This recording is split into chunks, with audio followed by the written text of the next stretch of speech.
You know, you mentioned that, of course, you've been in the United States for a number of years.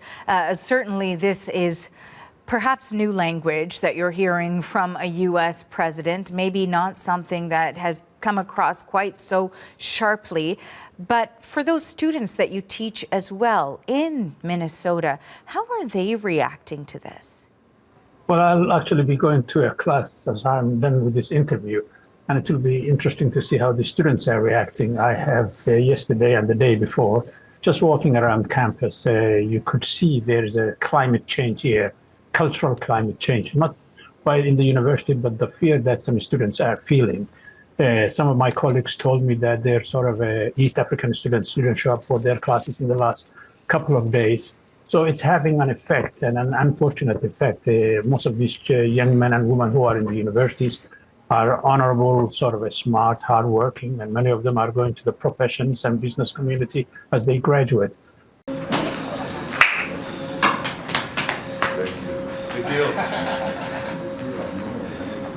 Today is a very important day because we get to honor the great contributions of a tremendous individual, someone who has been a pillar of the community now for years, who has great courage in standing up, whose songs about unity, about the Somali diaspora, about the work that needs to happen for worldwide peace are both profound, but they're also inspirational.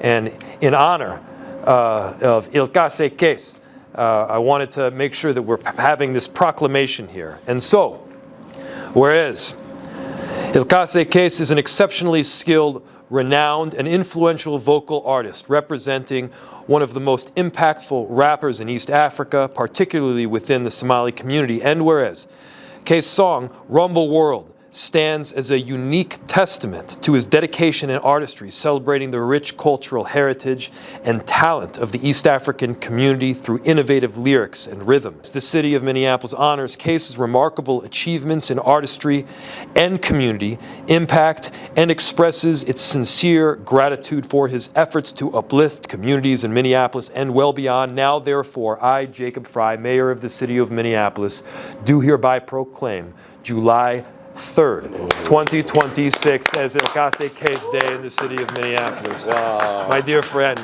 Allah subhanahu wa ta'ala ugu mahadcelinaya. Allah subhanahu wa ta'ala ka sokoona waxaan halkan ugu mahadcelinaya shacabka Soomaali meel walba ay joogaan.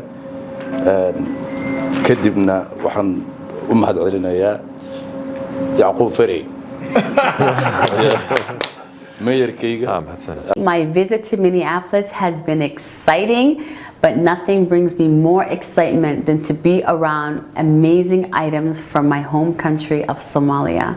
I would like to welcome Usman Ali, who's the founder of the Somali Museum of Minnesota, to Integration TV, so we can learn about his passion to leave a legacy. Welcome to Integration. We are welcoming you to Minneapolis for your first time, and welcome to Somali Museum of Minnesota. And thanks for coming and accepting our invitation. The most important thing we were focusing on is to educate the young generation who are born and raised here, and educate them with their culture and connect them with their families.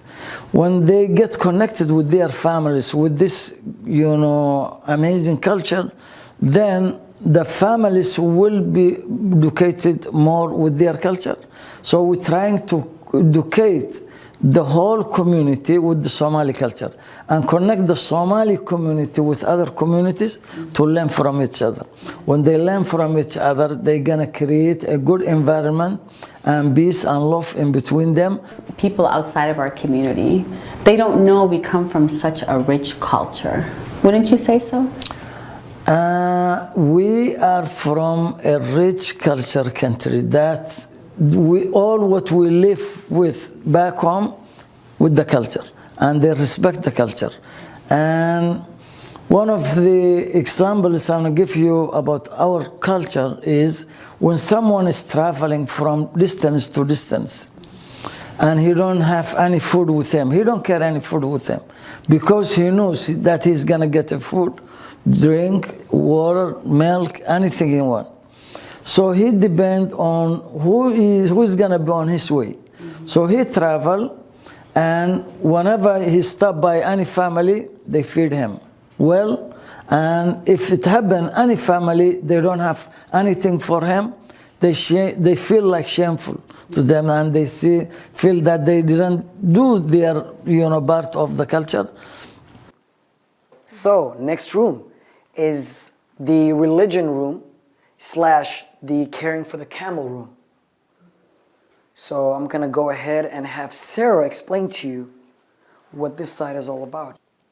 Great. And I'm Sarah Larson, and I serve as outreach director here.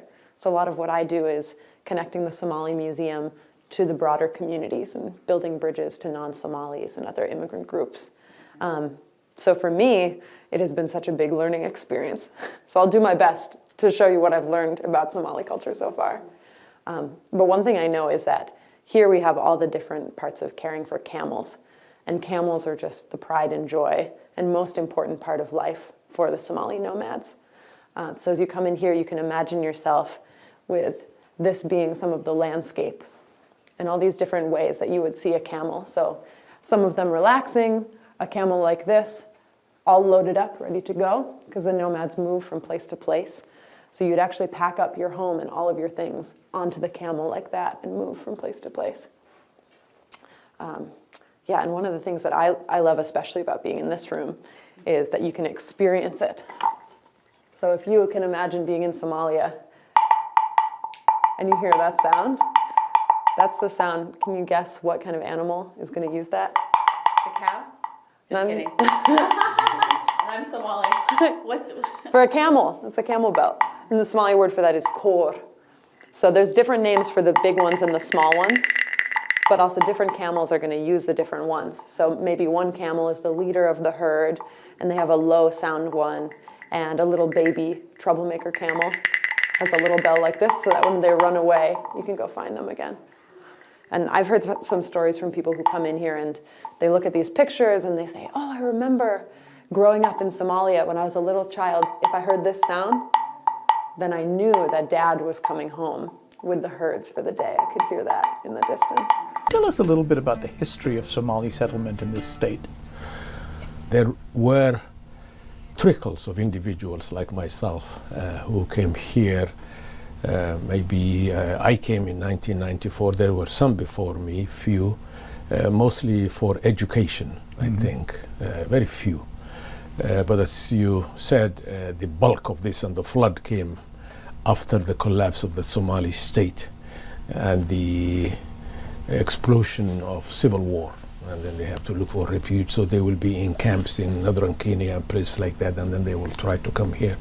So it's probably in the last 30 years or so when this flood tide came and then people to settle down, and then now you have a younger generation of Somalis who have been born here.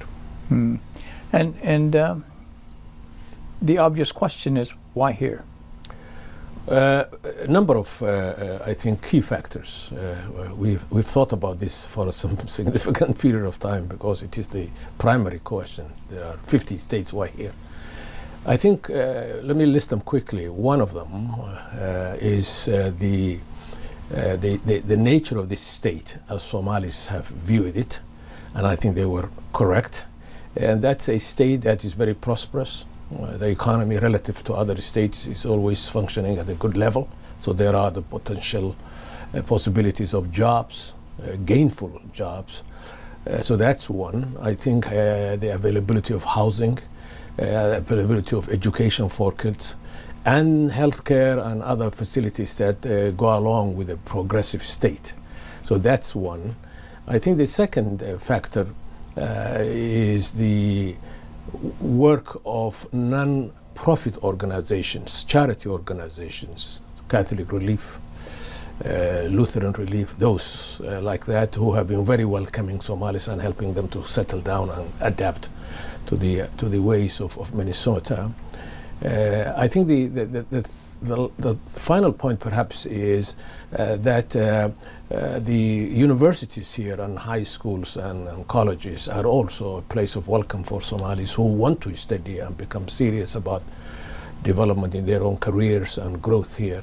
So you combine those and entrepreneurship on the part of the Somalis themselves, I think that creates a magnet for them. And then the final thing probably is what I would call the call of kinship. That people find a good place to live, opportunities here, and then they call family and they said, listen, this is a good place to settle down. You might want to try it. And in that sense, they came. The state of Minnesota has been very, very gracious, supportive, and welcoming to the people of Somali origin.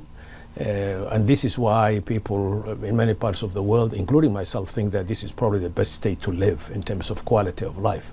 And that's partly as a result of what the people of Minnesota have created for themselves.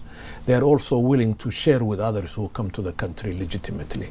So I want to pay homage to the state of Minnesota as a very distinctive place in terms of quality of life.